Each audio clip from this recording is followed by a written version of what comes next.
Now, in order to solve this equation, we've defined I. And we've defined then imaginary numbers, multiples of I, by real numbers, and complex numbers, real numbers plus multiples of I, real number multiples of I. I is the square root of negative 1. So what is I squared? Well, I squared is I times I, which is square root of negative 1 times square root of negative 1. Now, if you multiply the square root of a number by the square root of a number, you get the number. That's a definition of the square root, and you need to have that sorted out. You need to understand that much better than most people do when they just get square roots by punching, hopefully, the right button on a calculator, which unfortunately passes for the learning of mathematics these days. Okay, and, well, that's an exaggeration, but there's some truth to that. Okay, anyhow. So, the square root of negative 1 times the square root of negative 1 is negative 1. And then the square I cubed would be, well, I times I squared gives you I cubed. And that's I times, well, I squared is negative 1. So it's I times negative 1, that's negative I. And then I to the fourth could be written as I squared times I squared, which is, I times I multiplied by I times I. That's 4 of them. I squared times I squared is what? Well, I squared is negative 1. So I squared times I squared is negative 1 times negative 1, and that's 1. So there's a sequence. If you continue, if you did I to the fifth, what would you get? If you did I to the sixth, what would you get? You can follow this scheme, and pretty soon you see a pattern, and you can evaluate something like I to the 39th, which I asked you to do. And I'm not going to tell you how to do that, but read your book. If you don't see it by thinking about it, you'll see it in the book. Okay. Another thing we do then with complex numbers, once we understand what our powers of I are, we can multiply a series of complex numbers. Now, here I'm just multiplying 2 complex numbers. I could multiply 3 complex numbers, okay? And that would not be difficult once we are sure we know how to multiply 2 complex numbers. To multiply 3, we just multiply 2 of them, which gives us a complex number, and multiply that by the last one. Okay. So anyhow, it's just a product, and we're going to use the distributive law.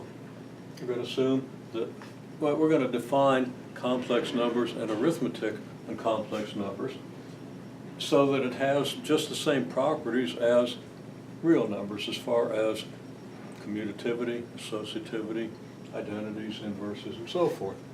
Okay, well, we multiply that out. Distributive law says we multiply 2 by 5 minus 7i, and then minus 3i times 5 minus 7i. Now, there's another way the distributive law could be done. We could, just distribute over this negative sign. But we just chose to distribute over this one. Of course, I chose that. You didn't. Could be done either way. You get the same result, and you should probably check that out. Anyhow, 2 times this minus 3i times this. That's what we have here. And another application of the distributive law says, well, that's 2 times 5 minus 2 times 7i. Uh-oh.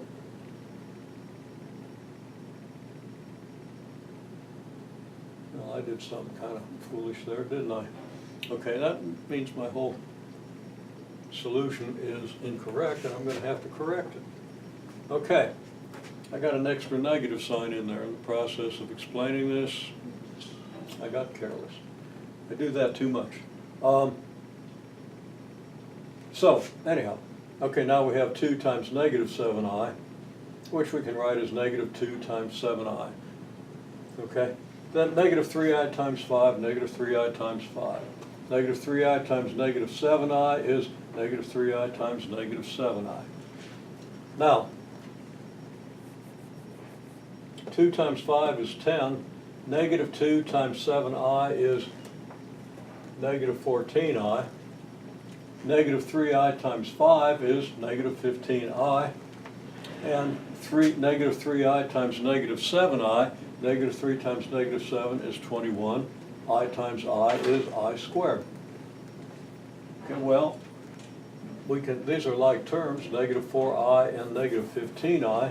We get negative 29i. 21I squared. What is I squared? Well, we just figured out down here. It's I times I. Square root of -1 times square root of -1 gives us -1.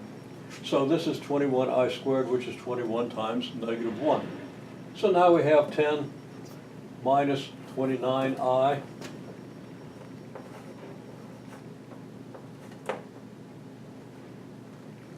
minus 21, and that's 10 minus 21 is -11, minus 29I, of course that gives us minus 29I. Okay, so there's careless sign error here, led me to some wrong stuff here. Hopefully that's not confused, or that wasn't confusing, because the general process is correct, but if that detail confused you, I do apologize.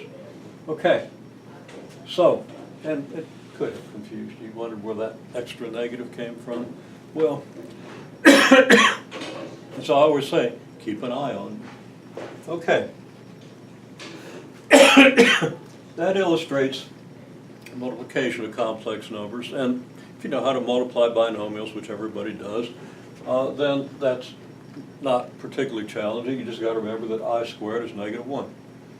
And when you multiply two complex numbers, you always end up with a real part and an imaginary part, a real number and then a real number times I. Now sometimes, you could end up with a 0 for your real number, or you could end up with a 0 times I. So you don't always have an I, but implicitly you do have a 0 times I, which you don't have to write down. Okay, ignore this little picture, goes with this, and we'll do that next.